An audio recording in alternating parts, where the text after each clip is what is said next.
All right, sports fans, I'm back.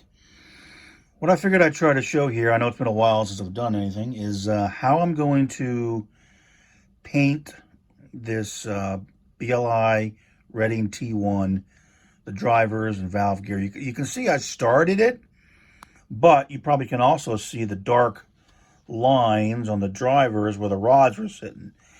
So you really need to be able to rotate, and it probably is safer if you're going to paint, and I'm going to airbrush it, to rotate them. So what I made up this little fixture here. These are two rollers. I'll put all the stuff that I used down in the description box below. Two rollers out of, I think it's a rolling rail set or something like that. You can take them apart.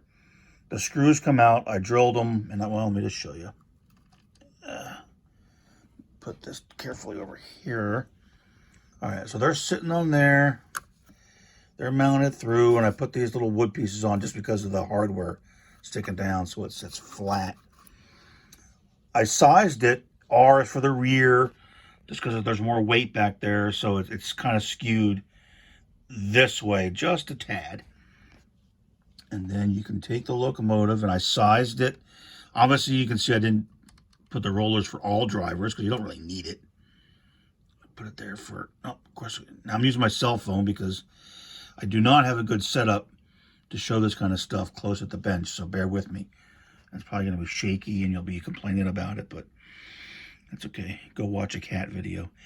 So that's how that's going to, now, what I did, now before I paint it, I'm going to mask all this. I'm going to cover that up. I don't want that to get painted, for crying out loud. I came up with, I had to do some fiddling, but on the back of the Broadway, at least on the T1, there's an 8-pin JST connector. So through some trial and error, I was able to determine which one it actually is. I bought it from Digikey, and that's it. It came as like a 12-inch. I cut it in half, so I have one. Actually, I have two of them now, obviously. I have an 8 and a 7, because some of the other BLI locomotives are 7-pin. Go figure. And then what I can do is I have, but this here and this here are the motor plus and minus, okay? Because what I want to do, roll that back. I guess I got one lead dangling off of this already. So I want to hook up the motor and put, 3-4 volts on it to run the unit when I'm airbrushing it. So to accomplish that, let me slowly pan over my messy workbench here. What I made up, this here is a DC-DC buck. That board, I also bought that at Digikey. And you can see I have the input, which is simply 12 volts. That comes from my, not the University of Pittsburgh mug, but from the 12-volt supply. That's my bench supply, 12 volts. I like to have it handy. Use it for all kinds of various things when you need 12 volts on the bench. It comes in. This is adjustable, basically from 0 up to 1.5 volts below your input. So as you see now, I have it set on 3 volts for the output, which seems to be a good speed. But you can vary that. You adjust this little trim pot up here with a very tiny screwdriver, and you can adjust that voltage. And then I bring it over. I made up these leads. Let's see, I got one hooked up already. Let me try to do this while I'm holding this cell phone and see if I don't make people seasick. Again, these little leads are the type, oh, you can't see anything. This is a cheap set. It's probably going to break, so I'll probably have to make this over again. And then what I can do, all right, I got to look over the phone. Come in here. Okay. So now it's going to run. Now you might say, that's too fast. Okay, well, I can always adjust it if I want to go slower. Not an issue. In fact, you know what? Let's have a little bit of fun. I'll actually adjust it. Right here on the live on camera. If I can do it without knocking things over. All right, 2.9 volts. 2.6 volts. 2.5 volts. Now, what's the right speed? I don't know. I think you just want it moving. Maybe another 2 volts. There's 2 volts. Okay, not bad. You know, I'll leave it there. I kind of like that. It's a pleasing speed. Now, obviously, you can see the direction that it's got. I believe it's going in reverse. To change that, just swap the leads. I'm not sure it matters whether you're going forward or reverse. But now, so now what I can do when I get this situated, get things masked up, is come in with an airbrush. I'm using this Iwata Revolution double action. It's what I had, so I'm still kind of getting used to it. I am by no means an airbrush expert at all. I'm still fumbling away.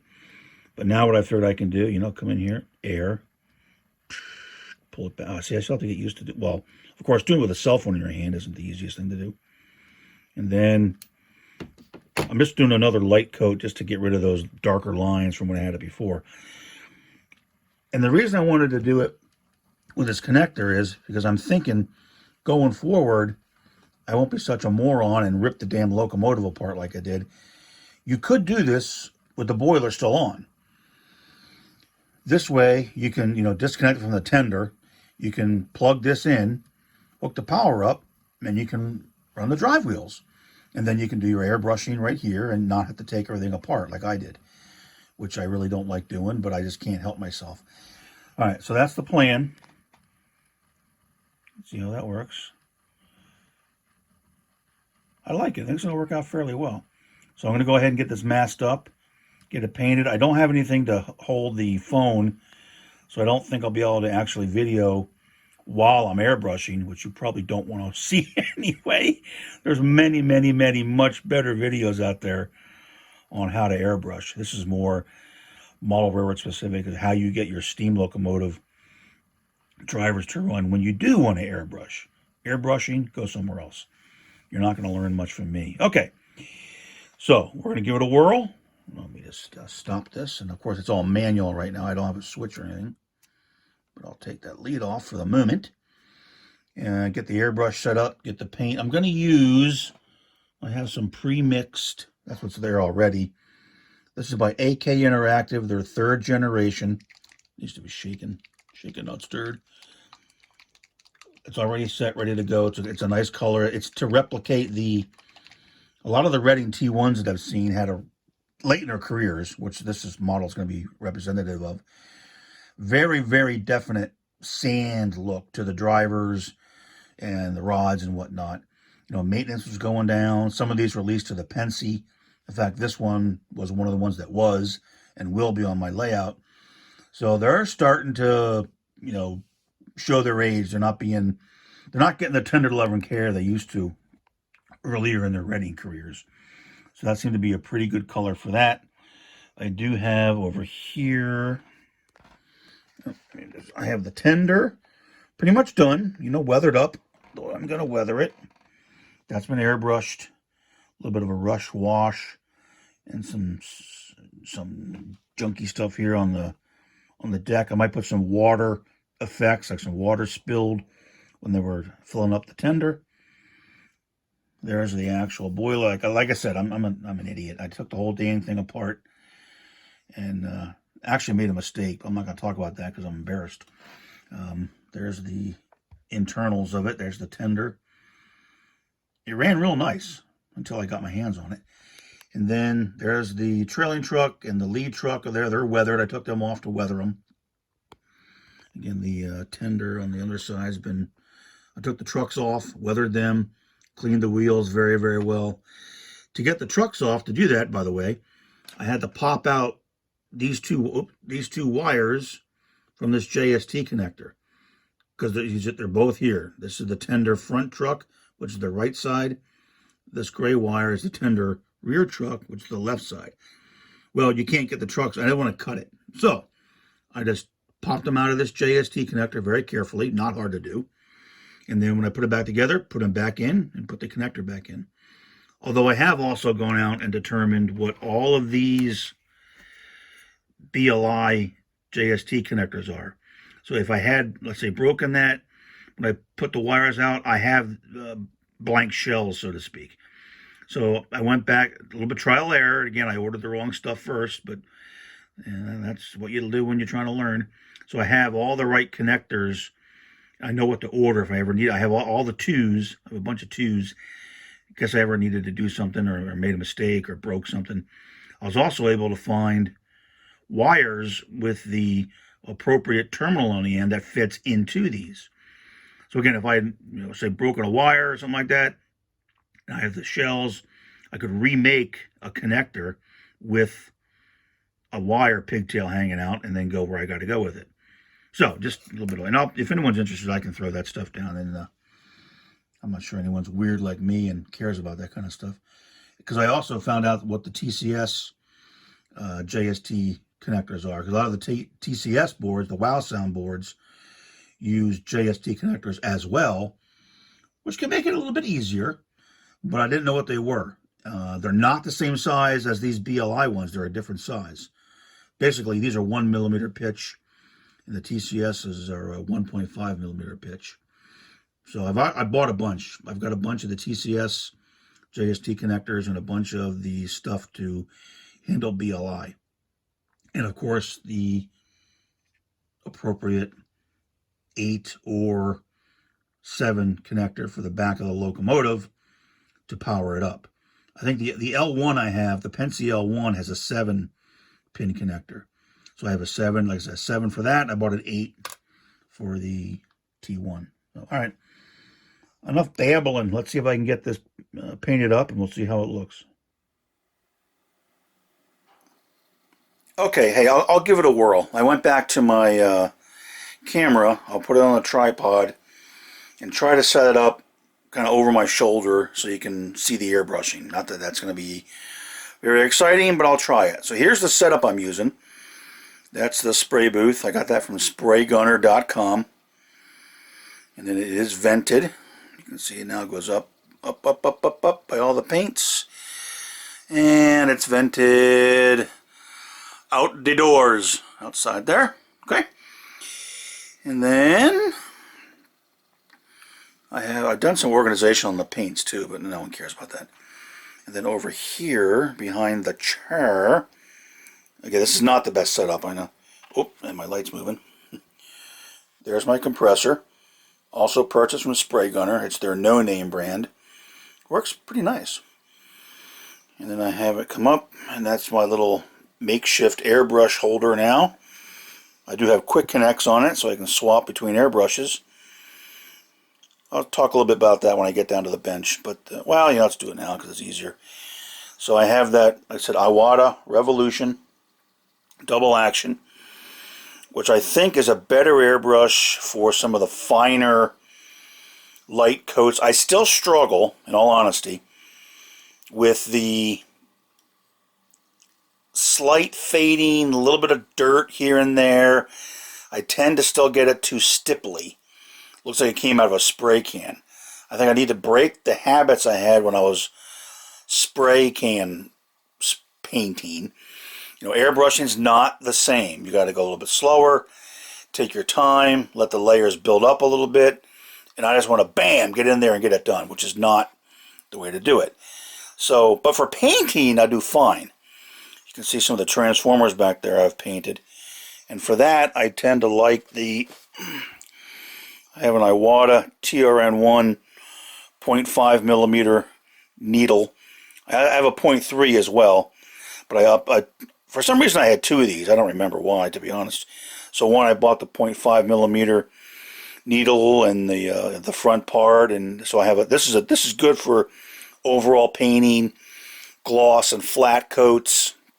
If I want to actually paint something, this works well. It doesn't seem to work quite as well with the real smooth, real light layers that just look like a little bit of dirt, but they're not stipply, if that makes any sense. I'll show you what I mean on some of them. I'm still not an expert by any means, but that is the setup. I know it's not ideal, but it seems to work okay. And I'm leaving that sit there. I have enough workbench room to do things, but it closes up. These flaps go down and it just sits there like a box, so I have plenty of room. And of course, for this situation, here's my buck converter there. And I got things pretty much ready to go. So I'll try that. Let me shut up. Put the camera back on the tripod. It's going to be, let me just do this and make you all seasick. It's going to be about like this. And what I'll try to do, now I'm going to be sitting there, probably in the way, but I'll try to do that.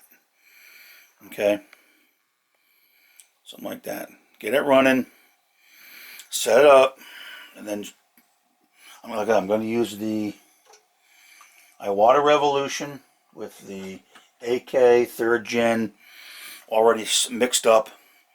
And I have a little cheat sheet that's over here. That piece of paper has got my notes on painting, how to thin and spray the various, Vallejo Model Air, Model Color, Tamiya paints, AK paints, how to make Pledge floor gloss into a gloss coat, a satin coat, or a flat coat. All things I've kind of gathered watching videos on the internet, on YouTube, because I am by no means an expert. Thankfully, there's no shortage of pretty good videos out there on airbrushing and whatnot. So, alright, so enough talk. Let me see if I can get this situated, and so you guys can kind of peer over, although I'll probably be in the way. I'll try it first before I actually publish this. Alright, let's be quiet, Rob, and get to work. Alright, so here we are. I have no idea if this is going to work. Again, I'm sitting back here. Hi! And I have it set up. I have this masked off so I don't get paint on that. You can see I'm still not confident in my ability, so I need to have this to make sure the paint's actually coming out. I'm still getting used to airbrushing. I have the paint. This is what I'm using. You probably won't be able to see. AK Interactive, 3rd Gen, Light Earth, AK 11115. And I have it pre-mixed here. It's basically 50-50. You can add a drop of their retarder, but I don't want to do that. In this case, I don't really want to slow down the drying time. I'll give this a good shake. Put it in the airbrush. And then you spray it at 15 to 20 psi. I'm going to be at about 18 or so. That seems to be just below 20. It seems to work fairly well. I have used this, other colors of this, to paint other items. I did paint a couple transformers. That's with their strong blue. That's just, man, it's dusty. Again, I'm okay painting, like just to paint it. I don't have an issue. It's the fine, subtle weathering that I'm still a little not very darn good at. Alright, so we have the buck set for 2 volts. Now when I turn on the fan, it's going to be hard to hear. But again, I'm not going to get my lapel mic out just for something like this. But alright, so let me pause it, get things moving, and hopefully this, I have no idea if it's going to work out, but hey, we'll give it the college try. Okay, here we are. So the fan's running. One thing I realized is I had the tape on, but it was on the flywheel. So she wasn't moving. Alright, so let's give this a whirl. So I got the paint in the container. Now what I'm going to do first is just, and I have to hold it like that. This is a little uncomfortable for me. I like the triggers, but this seems to be a little bit nicer airbrush. Alright, we'll get some paint. Okay, coming out. Alright, alright, alright. Now let me go here.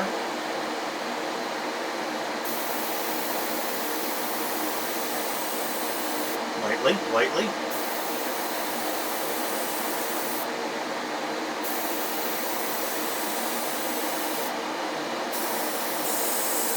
Okay, we're going. Let me try something here. I want to see. I'm not getting those. I don't want to cake on tons of paint, so I'm gonna stop it there. I'm gonna see if I can kind of get those areas that. Yeah, okay, getting it. I was gonna have to clean the wheels again. Lightly, lightly. Don't go crazy there, Robbo.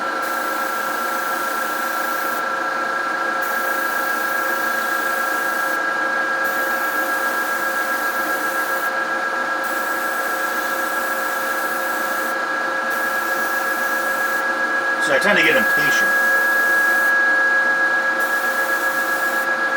which is not good when you're airbrushing.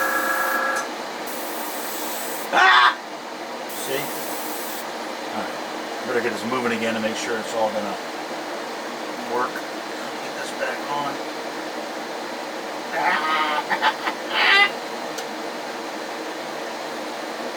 Okay. Yeah, I still can kind of see it.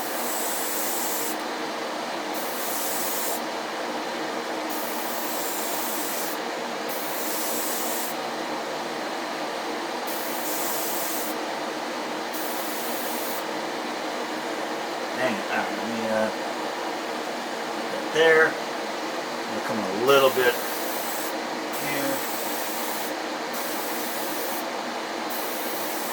A lot of people there cringing, going, what are you, an idiot, what are you doing?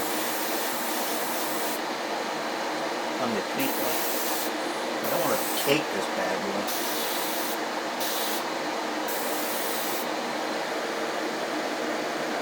It's not terrible. I mean, it's not good.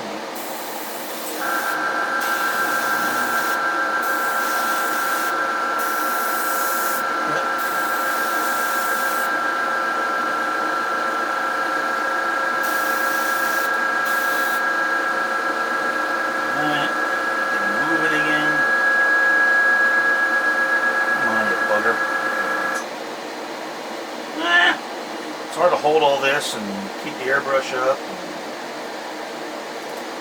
Ah, damn it. Let me short it out. Dumbass. Alright.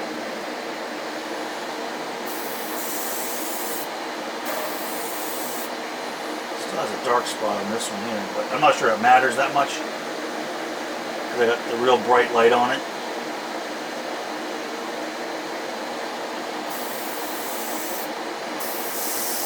Yeah, I got paint on it.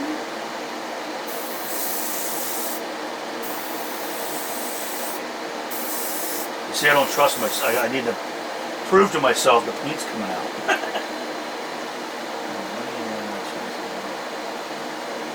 That, a little bit right here.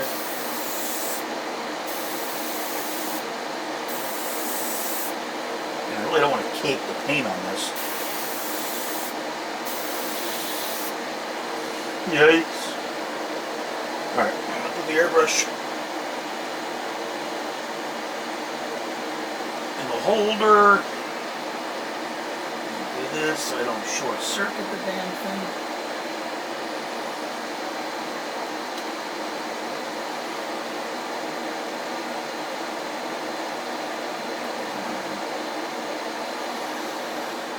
That's what you get when you get an amateur making YouTube videos.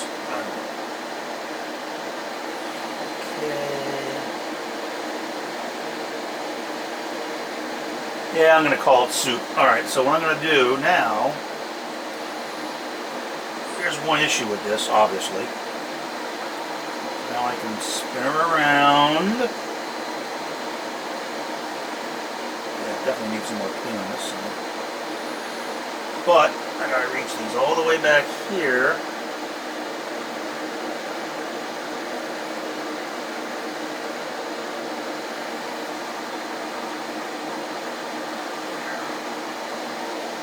What I'm going to do first, to learn my lesson, yeah. Now I've turned, you can take this off. Other guys do that, and then to avoid tip dry, kind of clean the tip carefully with your fingernails. Oh, here it's starting to splatter. Yeah. Nah. Clean that. God damn it, see what I mean?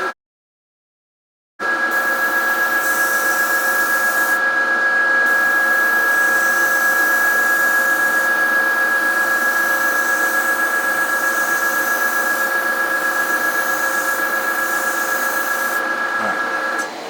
So got that. I'm trying to get tip dry, which is the bane of airbrushing from what I hear. Ah, where'd that come from?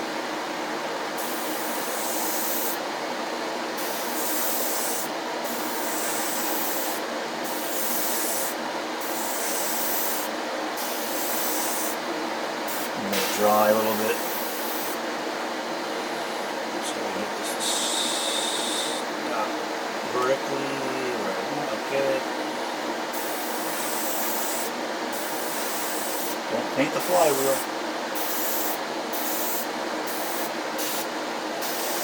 Front diamond. See a little splatter on the front there. That's because I'm a moron.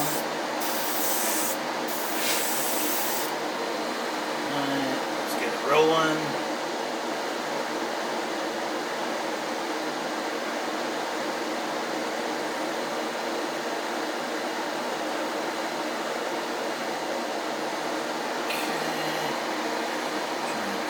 Tip carefully. I know you gotta be very careful with your needles. Alright. Still got that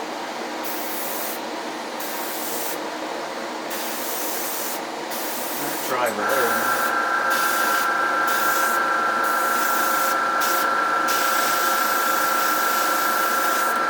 Woo-hoo-hoo! Going crazy here. It's like not the way to do this. Definitely looks sandy, and I got splatter there.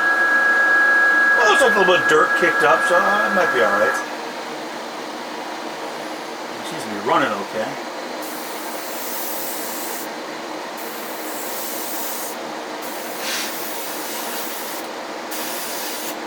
I'm sure people are saying, hey, you're an idiot, you're doing this all wrong. And you're probably correct. Any tip, let me know. Just let me know in the comments what I'm doing wrong, because I love to hear it, because I obviously don't know. Air. Okay, seems I can see the paint on the needle. Careful, careful, careful. So I'm trying to learn how to make it real light, build it up, because you can go full blah. I don't want to do that.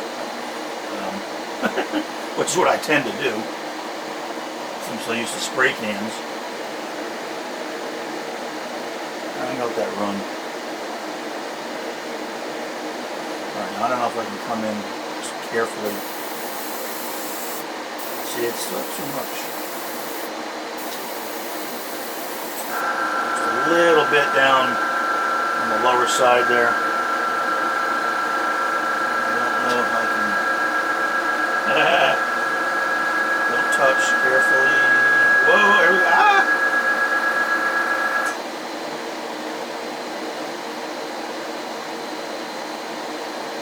There's probably a better way to do this, but it's the first time I'm doing it.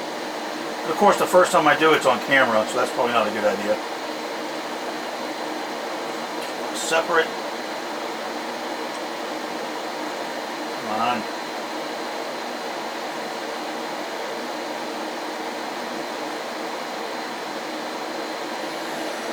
Okay, seems alright. It's a little bit splotchy there, but seems running okay. So what I'm going to do,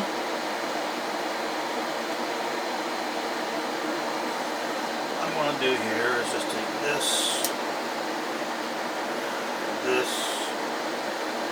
see I got to tin these, which I haven't done yet.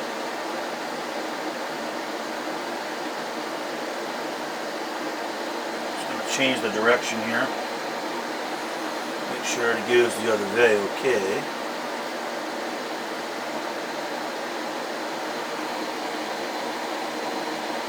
See the front driver, I'm not going to worry about getting paint and all the, on that one driver, whatever.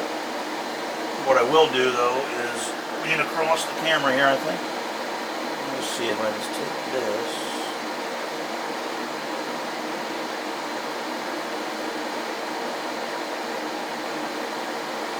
Go up to 3 volts. Yeah.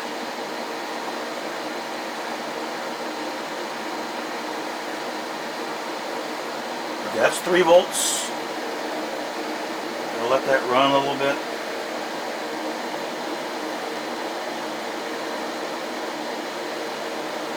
Again, first time I'm doing this, so suggestions are more than welcome. Just don't be mean, okay? I get enough meanness in my life. Just tell me how to do it better. Again, one of the things I always need to work on, especially with weathering, is the nice light. You know, how much air do you need? Build it up nice and gentle. It's probably tough when your tips or the needle starts getting. I could clean out with some airbrush cleaner too. But that's the hard part. Again, just painting is, I'm okay painting. I wanted to paint it. I'm not sure you would do it like, but you know what I mean? That's like, okay, up, splatter. That's probably from one tip.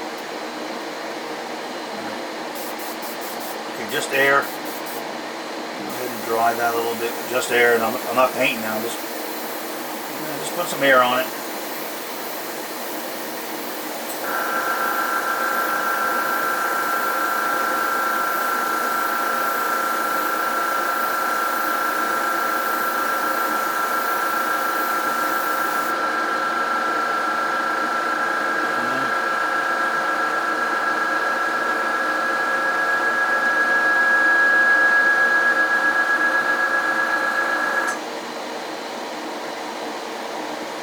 Gonna go around in circles. Okay. Get some air.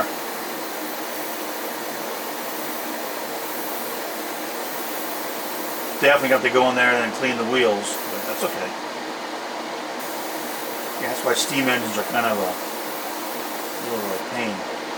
And what I should actually do is I have the paint in there, it's mixed up. I got two Bowser RS3s. I want these a little bit darker colors, so maybe I'll just save this and reconfigure and work on those. Yeah, those wheels are going to have to be clean. Okay, there you go. Alright, so that's pretty much how I'm going to do it. Seems to work fairly well. Again, a little bit kludgy with the wires and whatnot, but like I said, with that harness, I could leave the boiler on, just do this, and then come back and do the rest of it. Although I like taking the boiler off just to have it separate. So, and that's just me. And they're not hard to come off. And you don't have to rip them all apart like I did.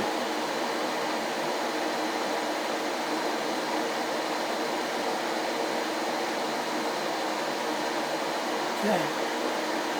It looks extreme, but that's the way I've seen the Reading T1s again late in their career. And I can always come back and do a little bit of a darker color.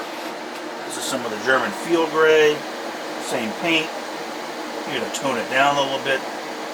That'd be a color change in the airbrush, but I can certainly do that. Maybe I will, but not on camera. So let me just carefully turn that.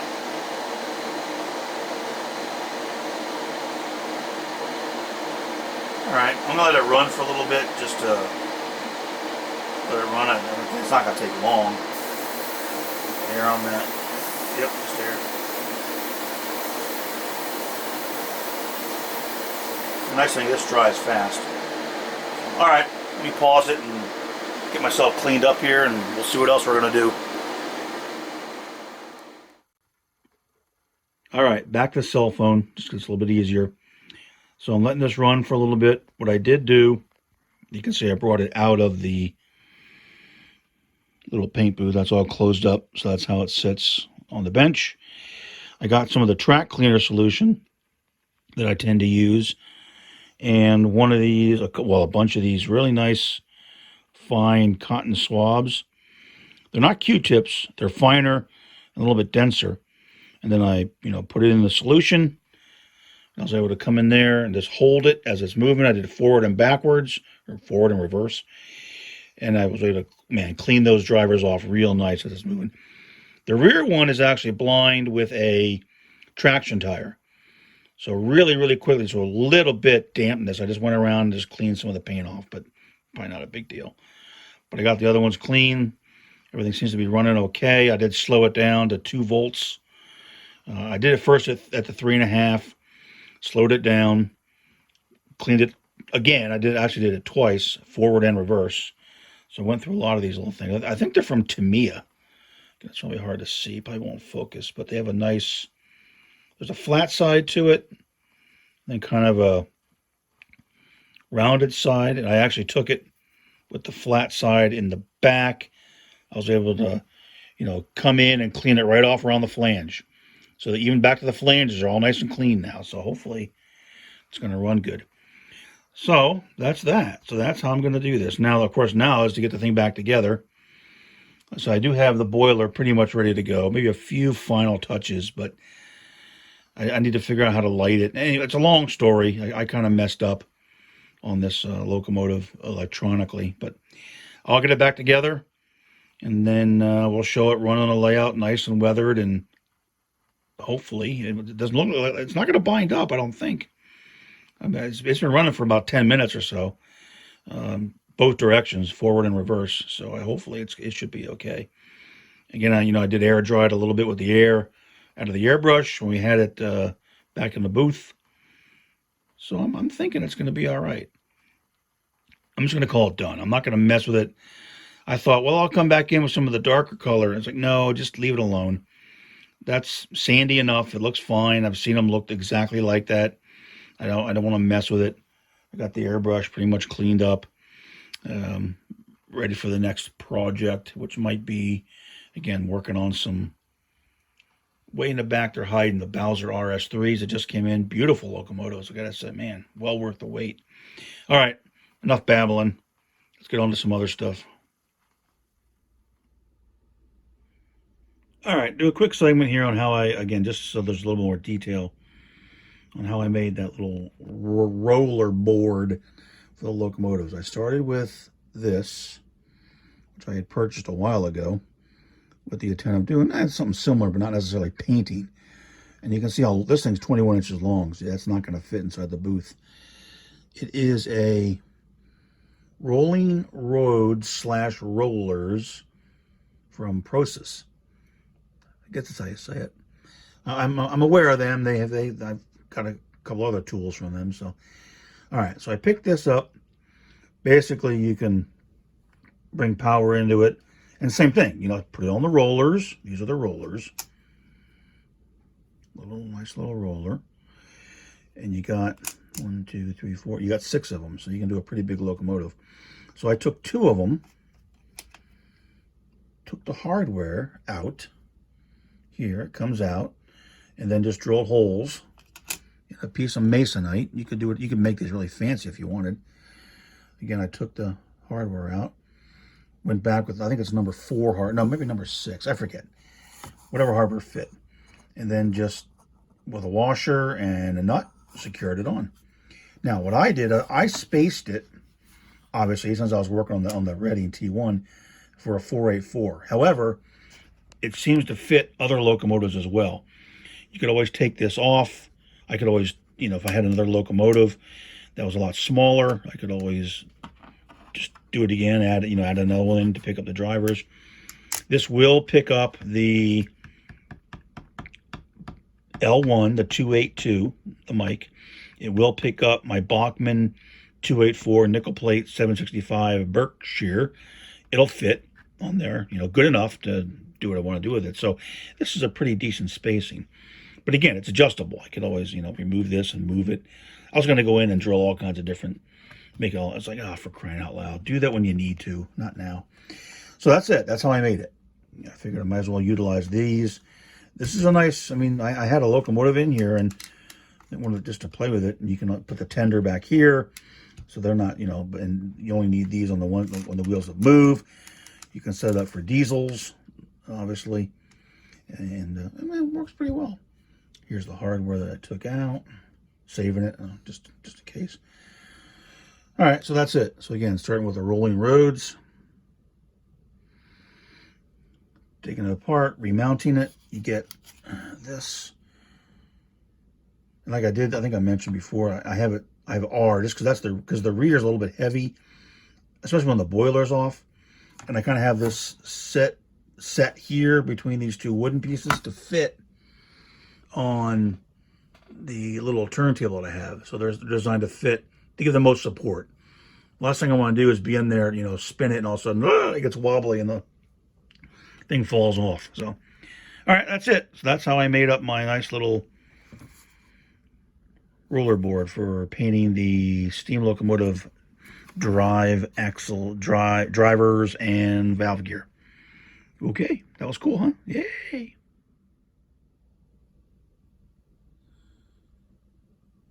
Okay, here it is, kind of sitting together. It's not together yet, and I just set the boiler on there to kind of get an idea what it looks like. The light here isn't the greatest. The tender is pretty much done. That's just weathered up, ready to rock and roll.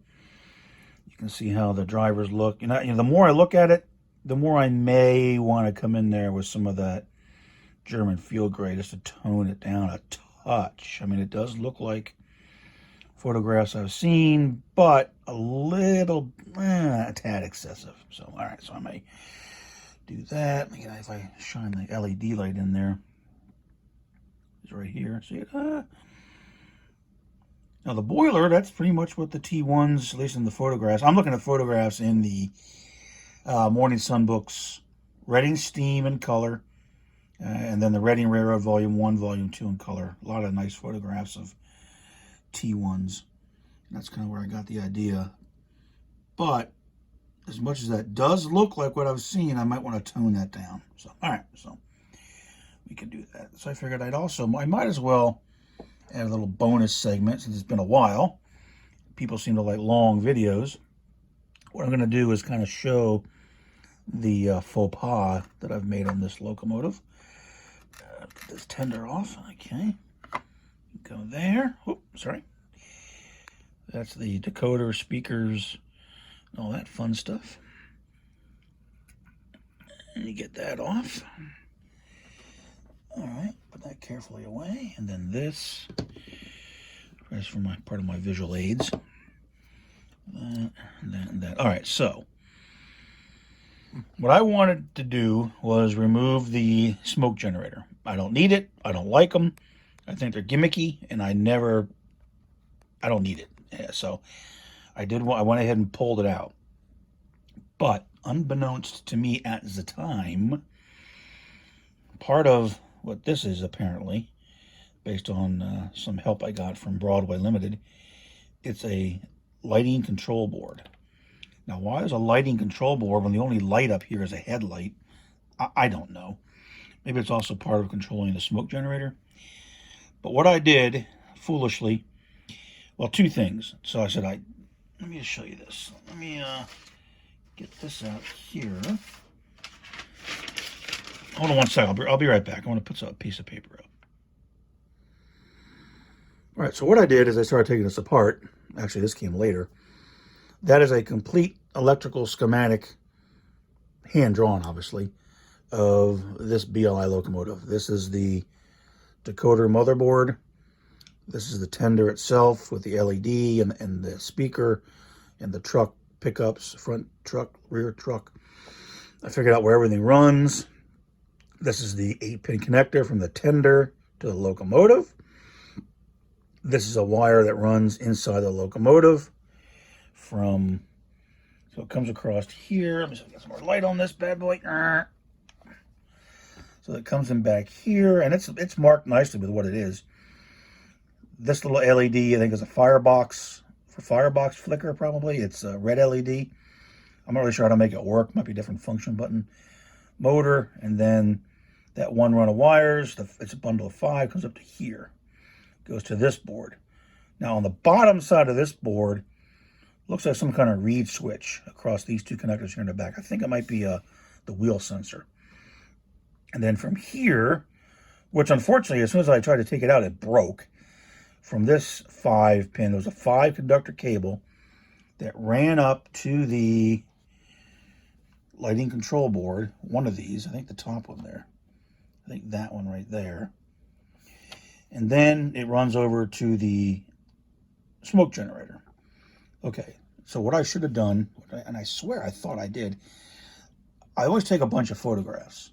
I try to get in and take a picture of the wires so I see what they are and how they run. So if I get ahead of myself, I can recreate what was there. Well, that's what I thought I was going to do.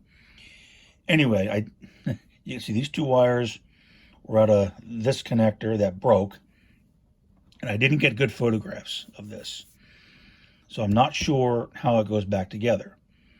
And it turns out I think I also blew the LED. That is the headlight, which is right here. This just bolts, screws right onto that. Sits right in the front, right behind the smoke box. Boom, headlight. And that's all I want. I just want a front headlight, a rear backup light, track pickup right, track pickup left, motor plus, motor minus. Okay, firebox flicker, fine, but it's not a big deal. I don't really need that. And, you know, speakers, that's all I need.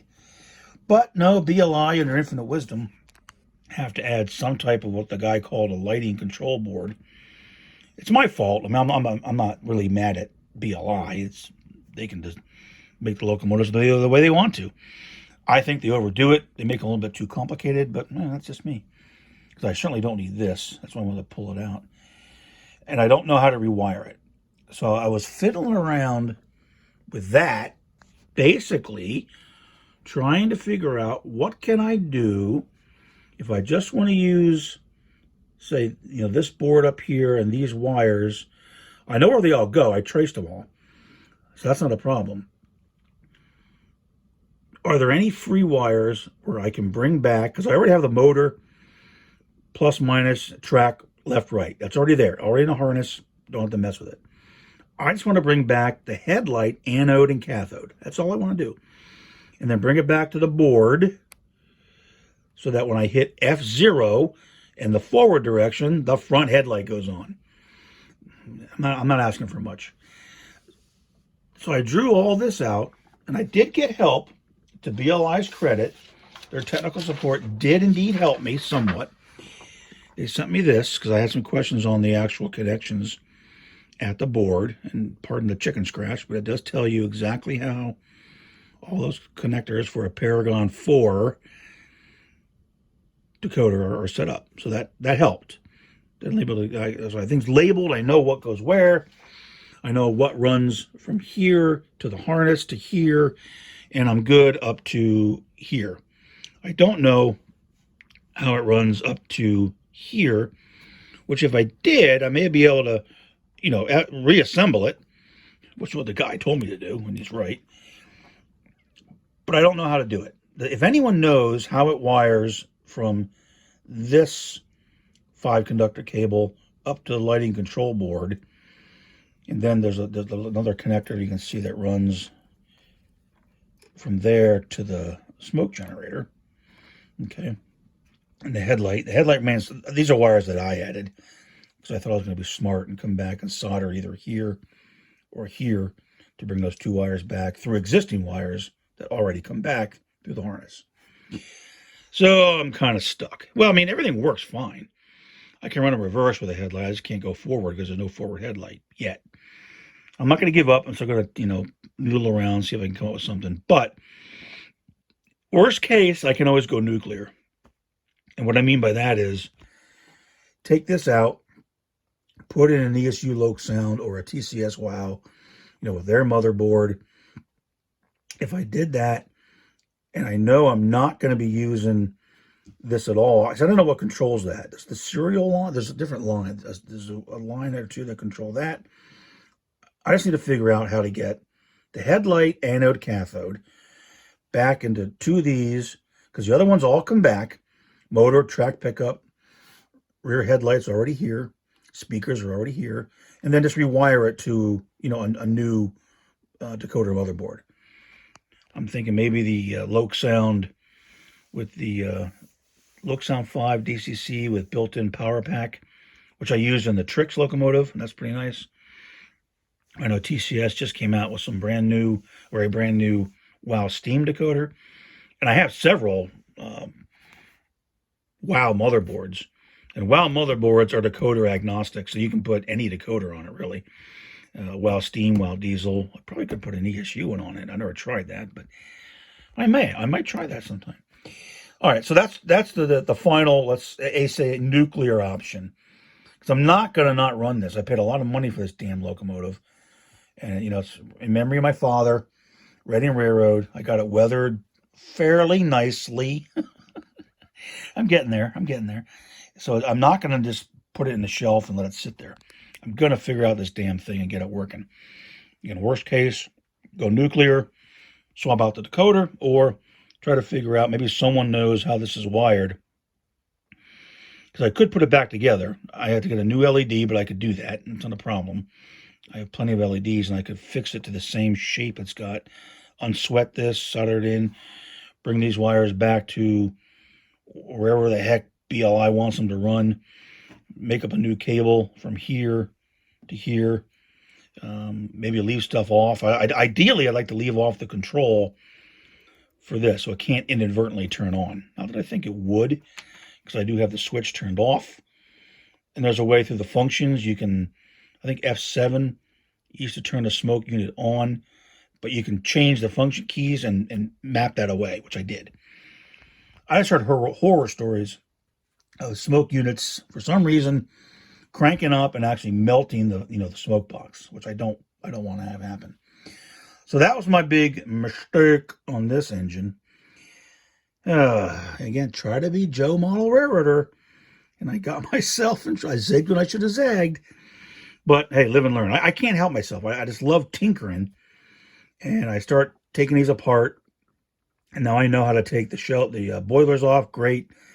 Although I should have done a better job tracing and having this stuff set up before I yanked it all out. Because you get in the mood like, oh, I don't want a freaking smoke generator. I'm yanking all this crap out. Yeah, okay, but be careful there, Zippy, because you may not be able to get it all back together again. And here I am. Again, it all runs. It'll run perfectly. I've had it on the bench, tender to locomotive, DCC power on, throttle in hand, running, checking the sounds on it, actually running it forward or reverse. Headlight, well, that doesn't work. It's not there. That works properly. So everything works. The only thing missing now is the front headlight. I mean, I could slap it back together now and run it, and people say, where's the front headlight? It burned out. But, I like having a headlight, so I got to figure that out.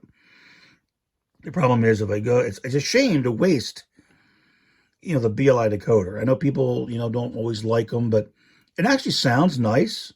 It ran nice. It does have they don't call it keep alive, but the power pack or whatever they call it. I think that's what these 3 capacitors are here. So it's got some of that, which is what I like. So there's really no reason to not use the BLI board if I can figure out how the heck to properly get it re-hooked up. So, all right, so that's it. So I just want to, let you know, because I know I mentioned that. People might be wondering, well, what did you do to screw it up there, Rob? Well, there you go. That's what I did.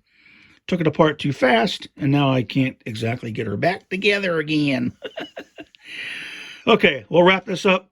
This will be long enough. I'm probably sneaking up on, 50 plus minutes. Get it up. I got some other projects working on. Maybe I'll show, because again, I'm kind of into the airbrushing, weathering. I've been doing a lot of that, actually. I probably should do a video just kind of showing you all the other DCC conversions I've done and weathering that I've done. Not maybe in real detail, just kind of as an overview. People think, it's been months, you haven't done a damn thing. No, I've been doing quite a bit. Just haven't been videoing it as much as I used to. Okay, enough babbling away. Let's get this posted, and I'll keep noodling around with this. And hopefully, before long, we'll get some nice video of her running on the layout. All right, thanks for watching, everybody. I do appreciate it.